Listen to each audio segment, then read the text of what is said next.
Welcome to Downshift. My name is Matt, and I have just spent the week with Ford's Maverick. And this 2025 sees the first round or the facelift for the Maverick, and it comes with some big improvements. For one, you can get a hybrid with all-wheel drive. Now, that's big. You've also got some styling tweaks up front and some interior tech updates, and we're going to cover the best and the rest of this Maverick. So let's get into it. But before we do any of that, earlier this spring at the Mama Spring Rally, we had a chance to take the LOBO around Road America's Motorplex with our friend Topher Drives. So let's see how that went.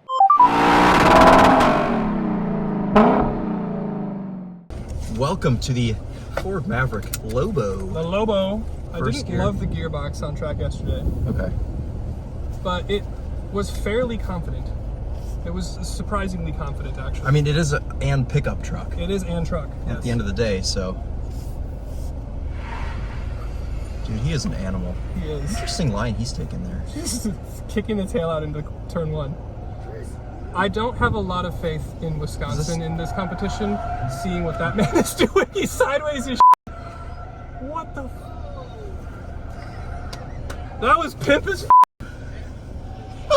What the hell? He's got the drone on him. All right, Chris, you ready, buddy? All right. We're kind of spectating, but okay. Lobo, Lobo. LOBO, LOBO.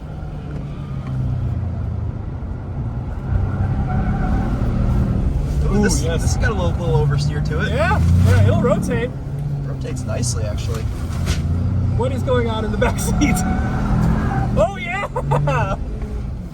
Oh my God, the brakes! The brakes are shocking.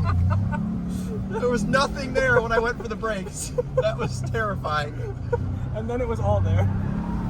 Oh yes! Yes, the flamboyance! Ooh, good line, good line. We just love the dirt. Oh, that's like a lot of understeer right there. Woof. I mean, pickup truck. For a pickup truck. Pickup truck. That's not bad. Right? That's pretty sweet. They thought, yes, let's put the Maverick LOBO on autocross and let's leave all of the all-weather floor mats in the back seat. That's a really good spot. All bagged up and everything too. Yeah. Nice. We've got a thing on our screen that says track use only. Good thing we're on a track. Well, you know what, Ford? We shall oblige.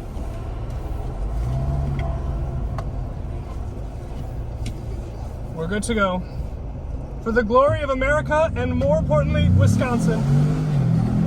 If these are like in the videos, no context, people are gonna be like, what are you talking about? What are you talking about? I'm just gonna have to use the same intro clip. Yeah.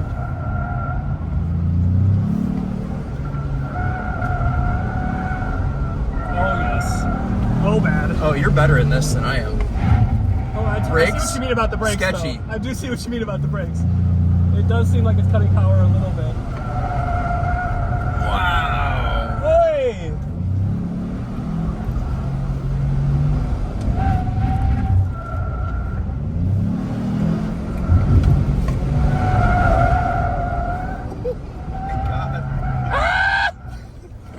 Oh, terribly sloppy. Somebody, oh my God, dude, somebody's gonna come through the finish line and crash later. I think so. Now the first con that we're going to talk about has to do with price, but I've titled it Time is Cruel. Now time and inflation are especially cruel in this segment. We, surprisingly, have a base model XL as our test car this week, and it's testing at just over $30,000. It's pretty good. That's kind of what the original promise of the Maverick was. But at $30,000, we don't have power mirrors, we don't have keyless entry, etc. And then you can consider that the Lariat is about $40,000 with destination and options. The LOBO is going to start around $36,000 plus options and destination, and the Tremor is over $41,000 with destination and no options. So it's still the affordable truck, and it's still probably a better value than the Santa Cruz, just not in exactly the same way that it originally was. And then when it comes to truck stuff, there's a little bit to be desired as well. Now this one is a little bit hard to discuss because at the end of the day, it's the lightest of light-duty trucks. It's more of a commuter truck, but since it is a truck, we have to talk about truck stuff. Now it only comes as crew cab and a 4.5-foot bed. Your tailgate isn't damped, but it is height adjustable depending on spec. You've got some bottle openers on either side, and your payload is about 1,500 pounds. I believe it's 1,400 pounds. It's a little bit less than the Hyundai Santa Cruz. You can get a 120-volt outlet out back, which is nice, but your max towing for the hybrid is going to max out at about 2,000 pounds. Max towing for the turbo is about 4,000 pounds, and again, the Santa Cruz is going to max out at about 5,000 pounds. So as difficult as it is to admit, the Ford American truck has been out-trucked by the Korean Hyundai truck. And then there's two just small nitpick things. One, your driver assist suite isn't incredible, and this is a little bit of a bummer because Ford has their Blue Cruise system, which is fantastic. Wouldn't expect their most affordable, smaller, entry-level truck to get such a robust system, but maybe something a little bit more robust than what we have here. And the second thing is we've got a nice big screen now on our center dash, but it does feel like it's tilted a little bit downward. Maybe that's to help with glare, or maybe it's just perfectly upright, but from my vantage point at 6'1" in the driver's seat, it does feel like it's tilted down or towards me a little bit. But with those nitpicks covered, let's talk about all the great things about the Maverick. And then there's the drive, which is actually pretty good. It's got a little bit of cabin noise, especially on the highway, and sure, the hybrid howl is a little bit weird sounding. It's somewhere between like a screech and TV static, but it seems to kind of cut out at 22 miles an hour. And sure, it's not super fast, but you can get the LOBO, which is actually proper fun, as we saw on track earlier with our friend Topher drives. The visibility, though, is great. The ride is decent. The transition between gas and electric, when it's riding around an electric and the gas engine kicks on, that transition really smooth. You got music playing, you got air conditioning blowing. You're really not going to even notice it. There's no major torque kick or anything. It's a really smooth experience. And ultimately, it's just super easy to live with. It's easy to drive. It's kind of what I'm looking for. And then more specifically, we're going to zoom in and talk about engine options. Now the standard engine is actually the one that I would get because it's the 2.5 liter hybrid system. It's good for 191 horsepower and 173 pound-feet of torque. You can get the 2 liter turbo EcoBoost gas option, but the hybrid is going to be quicker and more efficient. 0 to 60 in the low 7 seconds for the hybrid and 37 mpg for the hybrid. At least that's what they claim. We did our Lakeshore Loop fuel economy test and came back with about 47.6 mpg, so blew that out of the water by like 10. But if you do take this thing mostly on the highway, you're gonna get, I don't know, low to mid 30s. But the biggest plus, and we covered it at the top of the video, is you can now get the hybrid in the Maverick with all-wheel drive. That's a big deal, and it's probably the reason that my wife is looking at getting one of these. And I have put the interior on the positive side of the video. Our tester here is like onyx black and slate or whatever. It's fine, but in previous years we've had like orange accenting and the navy pier slate. That interior spec is fantastic, and what they've ultimately done, regardless of colorway, is they've made kind of a cheap and affordable interior look awesome. They've rubberized some of the switchgear so it feels a little bit more durable. There's a more diverse texture and kind of material profile. If you go for the LOBO, you can get synthetic leather and kind of funky lime green and blue accenting. It just feels more expensive and special, and it's also practical. There's a bunch of clever storage everywhere in here. Your door bins are great for water bottles and different little pockets and things. Your center console is a collection of cup holders, trays, and bins. You've got a screen pocket in front of your big screen here. And the rear seats fold up and down for additional storage and cubbying, and of course there's a secret little cubby in the trunk, or the bed I should say. And overall, everywhere you look, it's practical. It's utilitarian. That's what you're looking for in a truck. And another pro for the Maverick is, for what this thing is, it's surprisingly spacious in here. Now, footprint-wise, this is about the same length as a Honda Accord, including the 4.5-foot bed. And yet, I can still mostly fit in the back here at 6'1". It's amazing to have a bed, 4 doors, and still have this much room. Now, in the back seat, you do have that 3D printing thing that you can hang cup holders or whatever you make, but you do have some USB-Cs here. That's been updated for this year. And this rear bench here does fold up for some additional cubby storage, or you can fold this back part down if you want to get to like the latch anchor, or I believe your jack is back there as well. But overall, I mean, I'm 6'1", I've got knee room and headroom. Behind myself in the driving position, this is pretty good.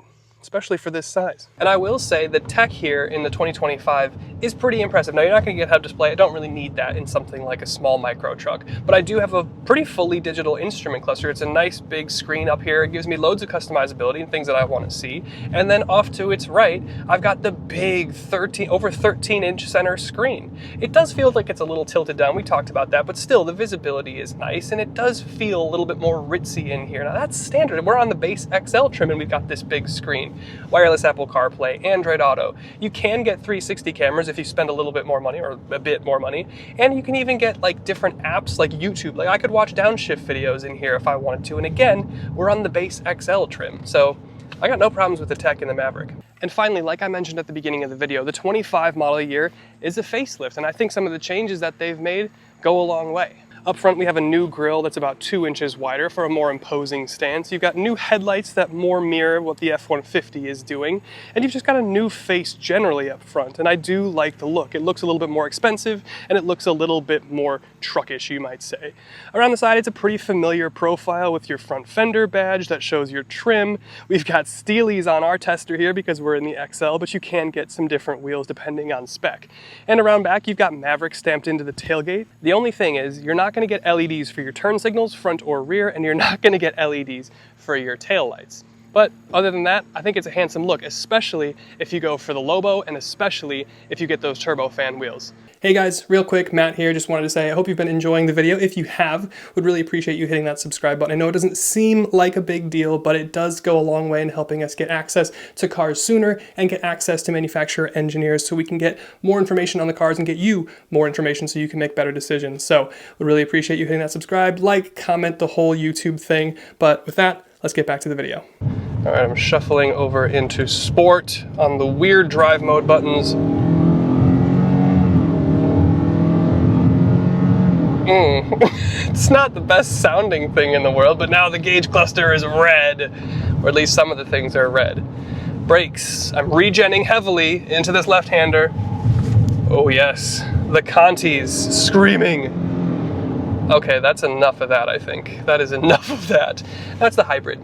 You're gonna drive it around in normal, probably eco most of the time. And it's really smooth. We've talked a lot about pretty much everything about this truck already, so I think the thing that I kind of want to leave you with is just my general philosophy. There's so many pros to this truck, even though it's gotten a little bit more expensive, but you've gotten a requisite amount of stuff as it's gotten more expensive through the years.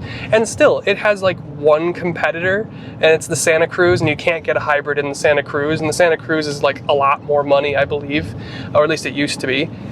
And I think if you want a more true to form truck, you actually want this. We were just in the Santa Cruz XRT, the off-roady one, and it's fine, but the back seat feels more cramped. The bed has some more features with the underfloor storage, but for something it feels more of a lifestyle vehicle. Paulo took it to a triathlon and he really struggled to get his bike to fit properly. And if you want a more true to form truck, what you want is the Maverick. Now there's other things that have kind of come out, maybe a Slate is something that you would consider, but until it's on the ground, it feels like vaporware, and of course with EV credit, whatever. But I guess the point is, if you want an affordable, efficient, super practical truck that's not enormous, you want a Maverick. And it's been great since it came out however many years ago, and it continues to be great here. I love some of the changes that they've made. The LOBO is actually fun to drive on track, and it looks the business. It's got the body colored front bumpers and rear bumpers and the big turbofan wheels. It looks cool. You can get a Tremor for your full off-road kit, and that's going to be way more off-roady than the Hyundai Santa Cruz XRT. I like the Maverick. I really like the Maverick. I always have, and my wife kind of always has. And now, with the 2025, that you can get hybrid with all-wheel drive, I think she kind of wants one. And I think we might get one. So stay tuned for next year in case we actually pull the trigger, but we'll keep you updated on that. But thank you to Ford for letting us have a go in your newly updated Maverick, and we'll see you in the next one.